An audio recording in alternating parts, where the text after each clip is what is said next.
As soon as Daddy comes back, I promise we'll go to the toy shop. So yes, she's got a lot of toys. What are you going to get at the toy shop? Do you know? What do you want? I have a phone and I saw a doll and Yes. A car, and you can remote control it, and then I took a picture and then I sent it to my dad. Well, listen, I think you can definitely get that, because when your daddy won this tournament before, he bought a Lamborghini, so you can definitely get her a toy car. That'll be all right. Can you confirm that she's getting both? She's getting both. Yeah. Yes. She's getting both. Bless her. But to be fair, I mean, like, when she sent me the pictures, one was about £2.49 the doll, and the car was about £10. She says, "Look, if it's too expensive, I'll choose something else." Oh. So I'm sure we can scrape to that. That's absolutely brilliant. Listen, we're gonna bore you a little bit, Sophia, because we're going to talk about snooker for a little second. What was in your mind when he had back-to-back centuries and he was taking on this red? Because you looked so calm, but we know this is huge. It's either he's going to do the game, or it's going to go 17-16, and this was unbelievable. I'll show it to you now. What were you thinking? The red down the rail, yeah. I mean, I fancied him to pot it. It's the right shot. He's got to go for it, you know. I think because he's playing it dead weight. As long as he gets close, you fancy it to go in. I mean, he's at the cushion like quite early on there, so it should never drop. But he's played the right shot, you know. I mean, he always goes for his shot, Sean, and he never backed out at any stage all the way through the match. Yeah. Did you want him to go for it? Yeah, I did want him to go for it, yeah. You get feelings like that. Sometimes you do or don't want to go for a shot in a match, don't you? Yeah, because you know if he's missed it, he can't go anywhere else and just sit over the pocket. So I was looking at the CV thinking, please don't go in. And as soon as I seen it hit the cushion, I thought, that can't go in. I was out of my chair as quick as a rabbit.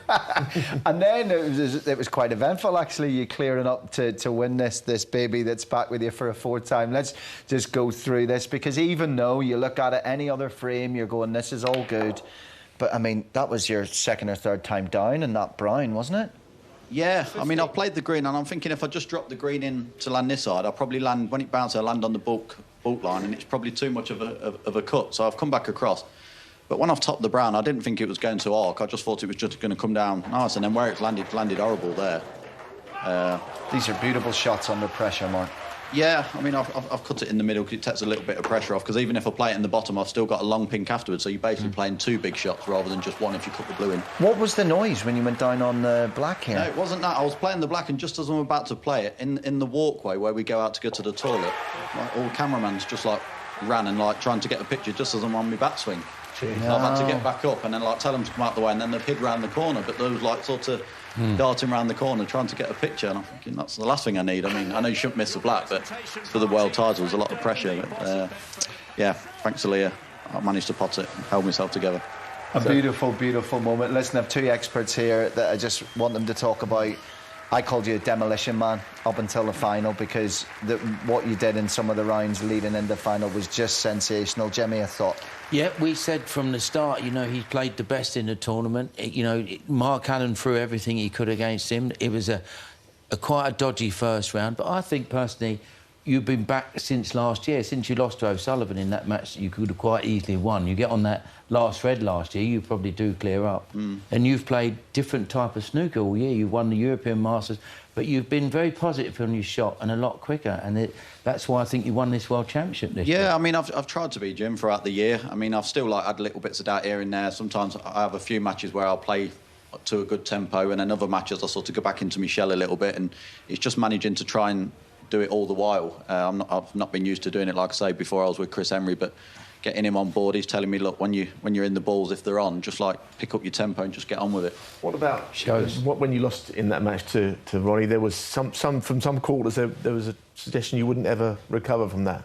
You've proved that wrong, haven't you, straight away? Yeah, I think the biggest thing was with the season starting so quick. I think if that had been normal times back in May, and then, like now, I think there's rumours that the season's not going to start till July. So if that was last year, and I've had 2 months to dwell on it, it could have probably took me a lot longer. But with this one, having only 2 weeks after losing to Ronnie, I had no time to dwell on it and just sort of had to get back on the bike, really. Yeah. I would say, and Sean mentioned it out there, when you needed to go to the proper nail balls to the cushion, that frame 16 and 17 last night, I mean, I don't think Sean really recovered from it. And it was, in many ways, he had chances to get the balls out and he didn't take it. Once he came into your backyard and played the frames that way, for you, it just looked like the perfect place for you to be. Yeah, I think that was the frame when I was like 40 odd up, was I? And then there was a couple of colours safe, and then I kept putting a red safe. He was trying to get it out. But yeah, I mean, I probably should have won the frame before that. And then when I didn't, where the balls was, I was like a massive favourite. But, you know, Sean pots him off the lampshade, and he did for the majority of the match. So I was never comfortable at any stage, even though when I playing safe, I was giving him just off the top cushion. I was thinking, oh, I'm all right here. And he's probably one of the few players that you don't want him to go for shots. You play other players and you think, go on, I want him to go for it. But him, he's such a good potter.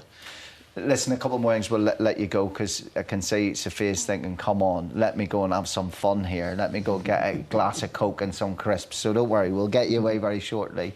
The Chris Henry dynamic was bonkers, as Rachel Casey said when she interviewed him. But he got 2 of his players to the final. You can't argue with that. But was it just a case of it's an imperfect situation, we'll roll with it?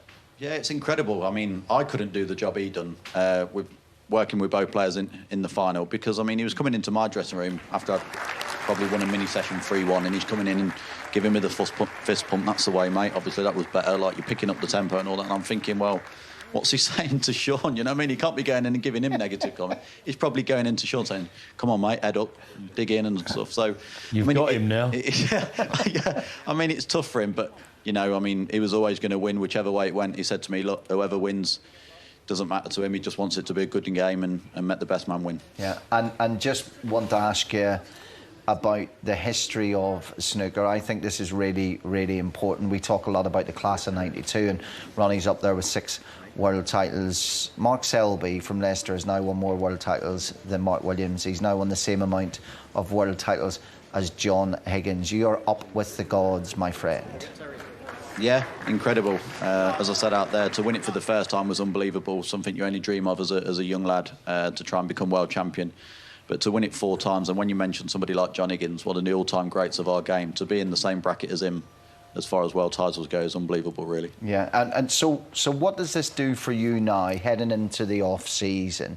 Does this change your aspirations now that you've won another world title? Do you want to be there? Do you want to get the 5? Do you want to get the 6? Do you want to get the 7? Do you think you'll have that hunger over the next decade? Yeah, for sure. I mean, as long as I stay fit and healthy, which is the main thing, I put in the work in, is never not going to be a problem for me. I still enjoy the game now as much as what I did when I was 16, 17. So, but when you go out there winning tournaments like this and that feeling, there's no better feeling. So if I was to say, look, obviously I'm not going to try and come back and try and win another one, I'd be silly. Fantastic feeling. All I'm going to do, have a few months off, back on the practice table, probably late June, and go again and try my best. Via the toy shop. Via the toy shop. Correct. Yeah. Well, listen, just before we go, I just want to say thank you to Jimmy and Neil. Pleasure as always. The time that we have together is wonderful. Thank you to Rachel Casey and all the Eurosport team for their work. And what's going to happen now, at the moment, Sophia, is I'm going to do a closing link, and then we're going to wave to the camera. I'll give you your cue, OK? Are you ready? Excellent stuff. Thank you so much for watching Eurosport. Above all, we are your home of snooker, but it's nothing if you don't come into our house. Thank you very much. It is Monday, May the 3rd, but in the case of Mark Selby, May the 4th be with him. Now, Sophia.